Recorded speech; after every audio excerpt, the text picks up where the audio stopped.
సింహరాశి వారికి ఈ వారం చాలా వరకు అనుకూలంగా ఉంది. ద్వితీయాధిపతి అయిన బుధుడు లాభస్థానంలో ఉన్నారు. సప్తమాధిపతి అయిన శని అష్టమంలో ఉన్నారు. వీరికి అష్టమ శని నడుస్తుంది. అయితే ఏ పని ప్రారంభించినా నిదానంగా ఉంటుంది, కానీ ఆ పని పూర్తవుతుంది. ఉద్యోగంలో చికాకులు ఎక్కువగా ఉంటుంది. అదేవిధంగా పని ఒత్తిడి ఎక్కువగా ఉంటుంది. చేసిన పని మళ్ళీ చేయడం ఇటువంటి ఆలోచన ఉంటుంది. మీరు ఎంత చేసినప్పటికీ కింద స్థాయి ఉద్యోగస్తులు, పై స్థాయి ఉద్యోగస్తులు ఇబ్బంది పెట్టే విధంగా గ్రహగతులు గోచరిస్తుంది. అదేవిధంగా సంతానం సంబంధించిన విషయాలలో కూడాను చిన్న చిన్న ఇబ్బందులు ఉండే అవకాశం గోచరిస్తుంది.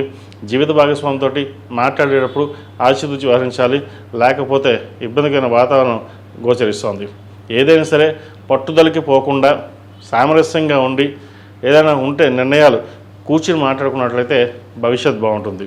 వృత్తిలోనూ మంచి స్థానాన్ని సంపాదించుకోగలుగుతారు. పేరు ప్రఖ్యాతలు బాగుంటాయి. ధనం అనేది తక్కువగా ఉంటుంది. ఖర్చులు ఎక్కువ ఉంటాయి. ఎవరైనా ఏదైనా అడిగితే కాదు లేదు అనకుండా సహాయ సహకారాలు చేస్తారు. అయితే అవి డబ్బు వరకు అయితే పర్వాలేదు, కానీ సంతకాల విషయంలో, షూరిటీ సంతకాల విషయంలో కానీ లేదా పర్సనల్ లోన్స్ ఎవరికైనా కావాలంటే అయ్యో పాపం మన వాళ్ళే కదని చెప్పేసి ఈ సంతకాలు పెడుతుంటారు. వీటి విషయంలో జాగ్రత్త వహించండి. తద్వారా లేకపోతే తర్వాత మనం ఇబ్బంది పడాల్సి వస్తుంది. ఏదైనా సరే దాన ధర్మాలు అనేది మితంగానే ఉండాలి. అవి లేకపోతే మనకి మనమే తెచ్చుకున్న వాళ్ళం అవుతాం. ఈ విషయాలు జాగ్రత్త వహించండి. చార్టెడ్ అకౌంట్స్కి, రియల్ ఎస్టేట్ రంగంలో వారికి, సాఫ్ట్వేర్ రంగంలో వారికి చాలా అనుకూలంగా ఉంది. నూతన ఉద్యోగ ప్రయత్నాలు ఏవైతే చేస్తున్నారో కలిసి వస్తుంది. అదేవిధంగా కొన్నాళ్ళు ఎటైనా విహారయాత్రలు చేద్దాం, దైవ దర్శనాలు చేసుకుందామని ప్రయత్నాలు చేస్తారు. చక్కగా దైవ దర్శనం చేసుకోండి, మంచి ఫలితాలు సంప్రాప్తిస్తాయి.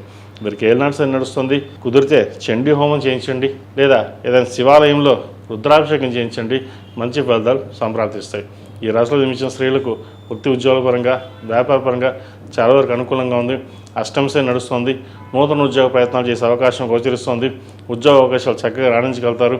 అయితే ఎక్కడికి వెళ్ళినా సరే కష్టం అనేది ఎక్కువగానే ఉంటుంది, ఖర్చులు అధికంగా ఉంటుంది. మీరు ₹1 వస్తే ₹10 ఖర్చు పెట్టాల్సిన పని ఉంటుంది. అది ఎవరు ఖర్చు పెట్టరు, మీకు మీరుగానే ఖర్చు పెట్టాల్సి వస్తుంది. ఈ విషయంలో జాగ్రత్త వహించండి. స్థిరాస్తులకు సంబంధించిన వ్యవహారాల్లో సానుకూలంగా ఉంటుంది. సోదరుల మధ్య సఖ్యత పెరుగుతుంది. మాతృమూర్తికి సంబంధించిన విషయాలు చక్కగా ఉన్నాయి. మీకు ఏమైనా స్థిరాస్తులకు సంబంధించిన రావాల్సి ఉంటే ఈ వారం వచ్చే అవకాశాలు గ్రహతులు గోచరిస్తోంది. ఈ రాశిలో జన్మించిన విద్యార్థులకు కొంతవరకు అనుకూలంగా ఉందని చెప్పచ్చు. నూతన ఉద్యోగ ప్రయత్నాలు చేసేవారికి అనుకూలం. నూతన విద్య కోసం దూర ప్రదేశాలకు వెళ్ళే అవకాశాలు ప్రయత్నం చేయండి. మంచి యూనివర్సిటీలో సీట్ వస్తుంది. అదేవిధంగా చదువు మీద ఎంత శ్రద్ధ పెట్టినట్టయితే అన్ని మంచి అవకాశాలు కలిసి వస్తాయి. రాశ్యాధిపతి అయిన రవి లాభస్థానంలో ఉన్నారు, బలంగా ఉన్నారు. అదేవిధంగా ద్వితీయాధిపతి లాభాధిపతి అయిన బుధుడు కూడా లాభస్థానంలో ఉన్నారు. చతుర్థ దశమాధిపతి అయిన కుజుడు దశమ స్థానంలో ఉన్నారు. ప్రేమ వివాహం సంబంధించిన విషయాలలో కొన్ని ఆచితూచి అడుగులు వేయాలి. మీరు ఒక నిర్ణయానికి వచ్చారంటే వెనకడుగు వేరు, ఇలాగే ఉండాలి, నేను నిర్ణయం తీసుకుంటే మనం వెనక్కి వెళ్ళను అనే ఆలోచన ఉంటుంది. అయితే కొన్నిసార్లు పట్టు విడుపులు అనేవి ఉండాలి.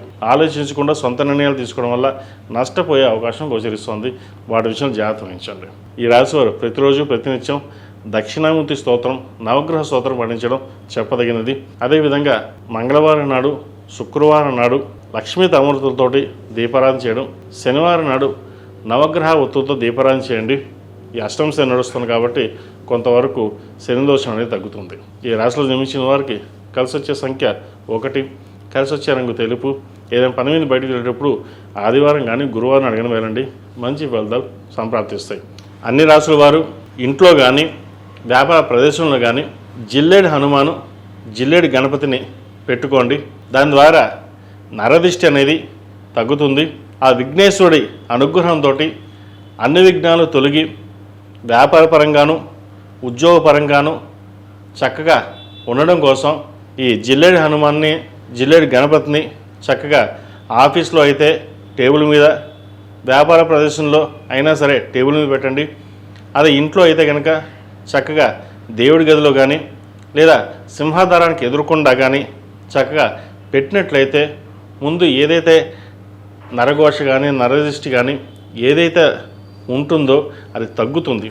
అదేవిధంగా కొన్ని పనులు ఎప్పటి నుంచో పెండింగ్ ఏవైతే ఉన్నాయో అవి పనులు పూర్తవుతాయి. ఎటువంటి విఘ్నం లేకుండా ఉండడానికి ఆ మహాగణాధిపతిని పూజించడం మనకు ఎంతో ముఖ్యం. అది అదేవిధంగా మన ప్రతి పనికి మనం బలం చేకూరాలి అంటే మన ఆంజనేయ స్వామివారు. కాబట్టి ఈ జిల్లేడి హనుమాను, జిల్లేడి గణపతి చక్కగా ఇంట్లోనూ వ్యాపార ప్రదర్శనలు పెట్టుకోండి, తప్పనిసరిగా శుభ ఫలితాలు.